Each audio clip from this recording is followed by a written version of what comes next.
Bismillahirrahmanirrahim. Assalamualaikum warahmatullahi wabarakatuh.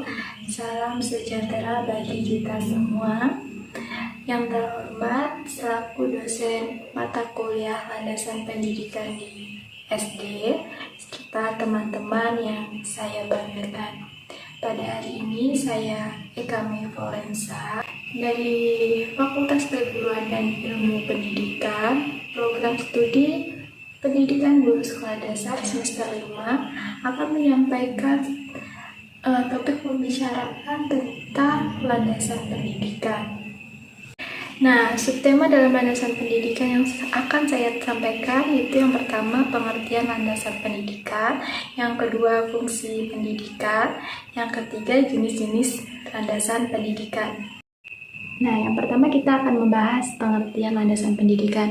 Nah, landasan pendidikan itu terdapat dua kata, yaitu landasan dan pendidikan. Nah, kita akan membahas satu persatu. Yang pertama kita akan membahas landasan. Landasan dalam Kamus Besar Bahasa Indonesia adalah berarti itu sebagai alas, dasar, atau tumpuan. Selain itu, istilah landasan dikenal pula sebagai pondasi. Mengacu kepada pengertian tersebut, dapat dipahami bahwa landasan adalah suatu alas pijakan, dasar pijakan dari suatu hal, atau titik tolak dari suatu hal, atau suatu pondasi tempat berdirinya suatu hal. Nah, langsung kita masuk ke pengertian pendidikan. Pendidikan itu ada dua, studi pendidikan dan praktek pendidikan. Namun dalam bentuk kegiatan tersebut berbeda, tetapi kedua bentuk kegiatan tersebut pada dasarnya mesti terdapat dalam rangka kependidikan. Nah, jadi dapat kita simpulkan bahwa landasan pendidikan adalah seperangkat asumsi yang dijadikan titik tolak dalam pendidikan. Karena dalam praktek pendidikan, maka istilah landasan pendidikan dapat pula didefinisikan sebagai seperangkat asumsi yang dijadikan titik tolak dalam rangka praktek pendidikan atau studi pendidikan. Nah, berikutnya ada pengertian pendidikan menurut para ahli. Yang pertama, menurut Ahmad D. Mariban pada tahun 1989, pada halaman 19, pendidikan adalah bimbingan atau pimpinan secara sadar oleh seseorang pendidik terhadap perkembangan jasmani dan rohani anak didik menuju terbentuknya pribadi yang utama.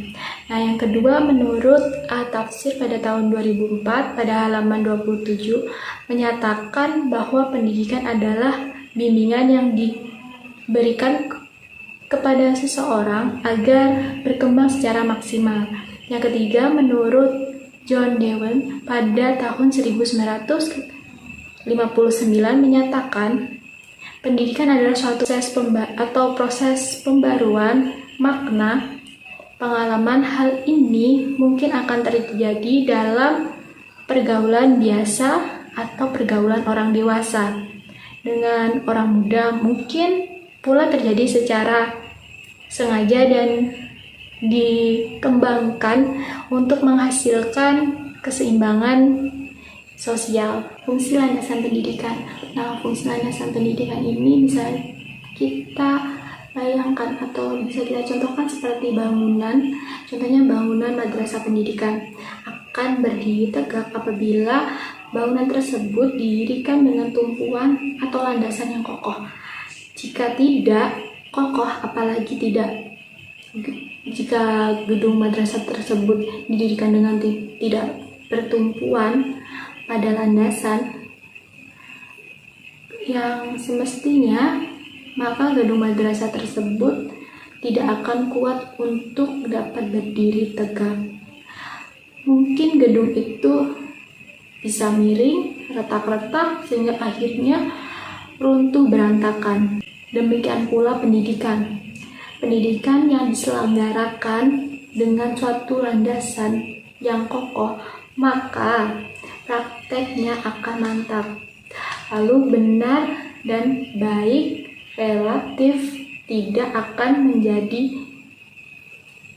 terjadi kesalahan-kesalahan yang dapat merugikan, sehingga praktek pendidikan menjadi efisien, efektif, dan relevan dengan kebutuhan individu, masyarakat, dan pembangunan.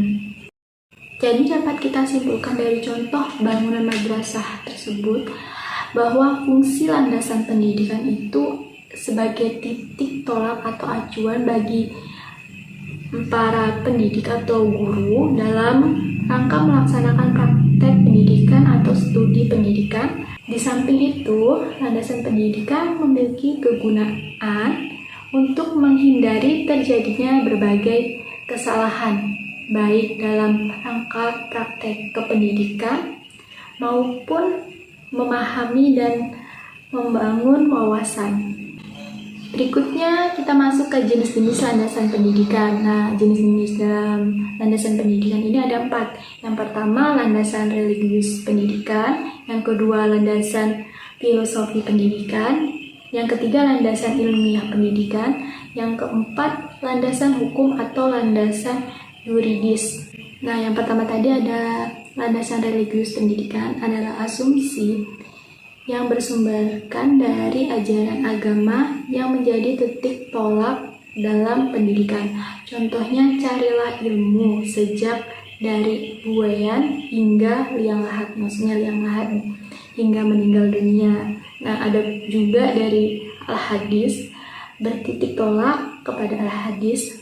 Maka bagi setiap muslim bahwa belajar atau melaksanakan pendidikan sepanjang hayat merupakan suatu kewajiban. Yang kedua tadi ada landasan filosofi pendidikan, adalah asumsi yang bersumberkan dari filsafat yang menjadi titik tolak dalam pendidikan.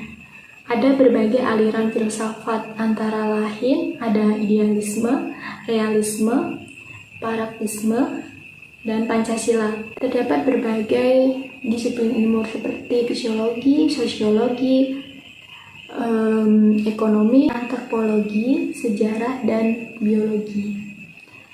Nah, yang terakhir tadi ada landasan hukum atau landasan yuridis, adalah asumsi yang bersumberkan dari peraturan perundang-undangan yang berlaku yang dijadikan titik tolak dalam pendidikan. Contohnya di dalam Undang-Undang Republik Indonesia Nomor 20 Tahun 2003 tentang Sistem Pendidikan Nasional, dinyatakan di setiap warga negara yang berusia 7-15 tahun dapat mengikuti program wajib belajar pasal 34. Sekian pembahasan topik pembicaraan dari saya. Kurang lebihnya saya mohon maaf. Wassalamualaikum warahmatullahi wabarakatuh.